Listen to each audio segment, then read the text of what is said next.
Hello, this is RJ Deacon reading the Supreme Court of the United States opinion in City of Tahlequah, Oklahoma versus Austin P. Bond as Special Administrator for the estate of Dominic F. Rollis, deceased, on petition for writ of certiorari to the United States Court of Appeals for the 10th Circuit, decided October 18th, 2021. This is another per curiam opinion. No syllabus, but it's only 5 pages, so I'm going to go ahead and read it. On August 12th, 2016, Dominic Rollis's ex-wife, Joy, called 911. Rollis was in her garage, she explained, and he was intoxicated and would not leave. Joy requested police assistance, otherwise, it's going to get ugly real quick, and that was a quotation. The dispatcher asked whether Rollis lived at the residence. Joyce said he did not, but explained that he kept his tools in her garage. Officers Josh Gerdner, Chase Reed, and Brandon Vick responded to the call. All three knew that Rollis was Joy's ex-husband, was intoxicated, and would not leave her home. Joy met officers out front and led them to the side entrance of the garage. There the officers encountered Rollis and began speaking with him in the doorway. Rollis expressed concern that the officers intended to take him to jail. Officer Gerdner told him that they were simply trying to get him a ride. Rollis began fidgeting with something in his hands, and the officers noticed that he appeared nervous. Officer Gerdner asked if he could pat Rollis down for weapons. Rollis refused. Police body camera video captured what happened next. As the conversation continued, Officer Gerdner gestured with his hands and took one step towards the doorway, causing Rollis to take one step back.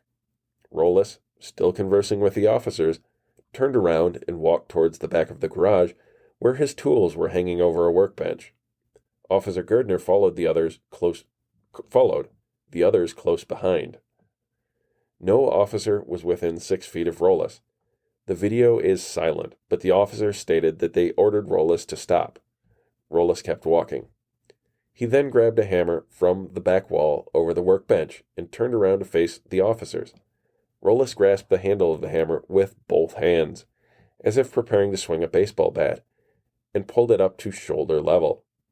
The officers backed up, drawing their guns. At this point, the video is no longer silent, and the officers can be heard yelling at Rollis to drop the hammer. He did not. Instead, Rollis took a few steps to his right, coming out from behind a piece of furniture so that he had an unobstructed path to Officer Gerdner. He then raised the hammer higher back behind his head and took a stance as if he was about to throw the hammer or charge at the officers. In response, Officer Gerdner and Vick fired their weapons, killing Rollis. Rollis's estate filed suit against, among others, Officers Gerdner and Vick, alleging that the officers were liable under 14 U.S.C. Section 1983 for violating Rollis's Fourth Amendment right to be free from excessive force. The officers moved for summary judgment, both on the merits and on qualified immunity grounds. The district court granted their motion. See Burke versus TAHLEQUAH. That's Eastern District of Oklahoma. The officer's use of force was reasonable, it concluded, and even if not, qualified immunity prevented the case from going further. A panel of the Court of Appeals for the 10th Circuit reversed. The court began by explaining that the 10th Circuit precedent allows an officer to be held liable for a shooting that is itself objectively reasonable if the officer's reckless or deliberate conduct created a situation requiring deadly force. Applying that rule, the court concluded that a jury could find that Officer Gerdner's initial step towards Rollis and the officer's subsequent cornering of him in the back of the garage recklessly created the situation that led to the fatal shooting, such that their ultimate use of deadly force was unconstitutional. As to qualified immunity, the court concluded that several cases, most notably Allen versus Muskogee, clearly established that the officer's conduct was unlawful. This petition followed. We need not, and do not, decide whether the officers violated the Fourth Amendment in the first place, or whether recklessly creating a situation that requires deadly force can itself violate the Fourth Amendment. On this record, the officers plainly did not violate any clearly established law.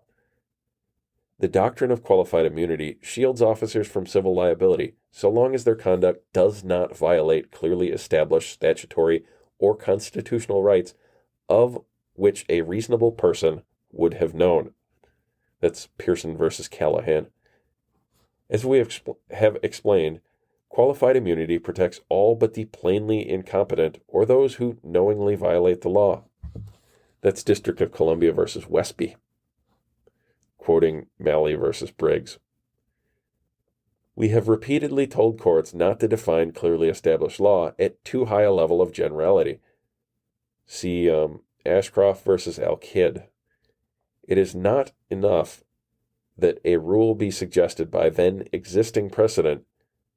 The rule's contours must be so well defined that it is clear to a reasonable officer that his conduct was unlawful in the situation he confronted. That's Westby again, and quoting Saucier versus Katz.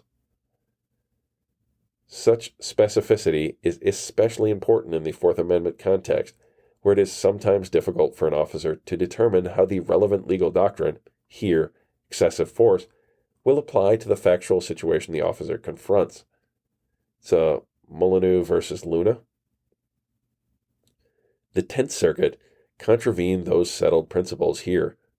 Not one of the decisions relied upon by the Court of Appeals, which are Estate of Ceballos versus Husk, and Hastings versus Barnes, and Siver versus Lawrence,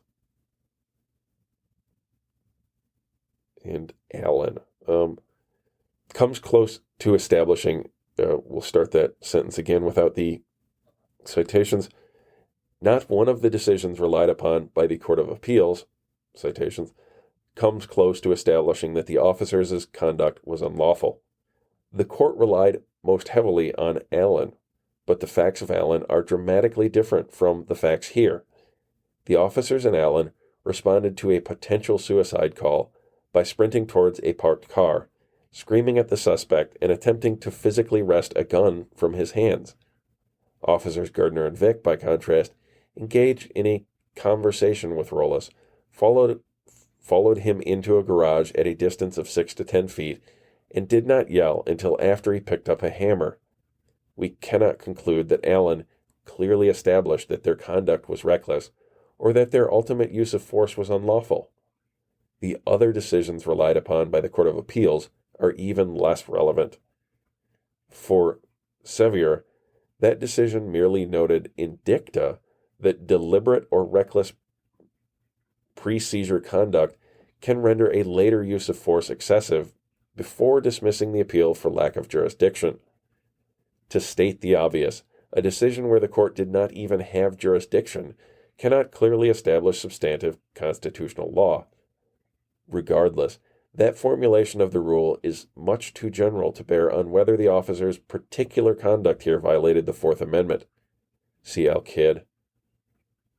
Estate of Ceballos, decided after the shooting at issue, is of no use in the clearly established query.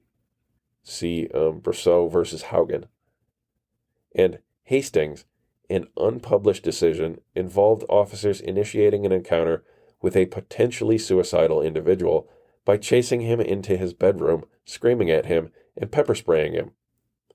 Suffice it to say, a reasonable officer could miss the connection between that case and this one. Neither the panel majority nor the respondent has identified a single precedent finding a Fourth Amendment violation under similar circumstances. The officers were thus entitled to qualified immunity. The petition for certiorari and the motions for leave to file briefs amicus curiae are granted, and the judgment of the Court of Appeals is reversed. It is so ordered. And again, that was the full opinion. It was a per curiam opinion. No dissents were attached.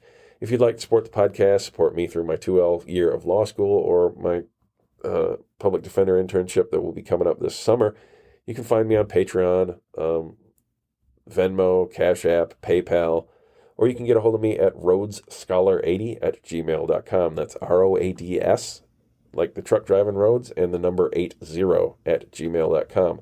Thank you again for listening.